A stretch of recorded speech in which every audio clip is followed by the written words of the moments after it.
Oh, ano, mga pamilyang Lupis, yan ang karma mo. 'Di ba? Wala nang Sky Cable mo kasi nasa PLDT or Ayala na. 'Di ba? Wala ka ng negosyo mo, Mr. Gabi Lupis, kasi bagsak ka na ang ekonomiya mo. Yan ang karma mo. I'm sorry. Tama nang ginawa ko. Kami mga Marcos Duterte supporter, tama nang ginagawa ko.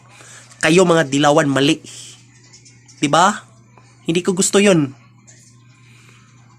'Yun ang karma mo, mga dilawan, mga pamilyang Lupis, mga pro kapamilya. 'Yun ang karma mo. Wala nang Sky Cable, wala nang Litsi Ibisbin Corporation, wala na lahat.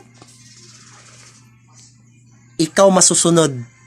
Ang mga social media at YouTube channel ng Litsi Ibisbin Corporation ng entertainment at balita, total terminate. Tandaan mo yan. I'm sorry. Wala kami magagawa sa inyo. Kaya pwede ba tumigil na kayo? Please lang. Pasensya na po. Maraming salamat. Magandang hapon.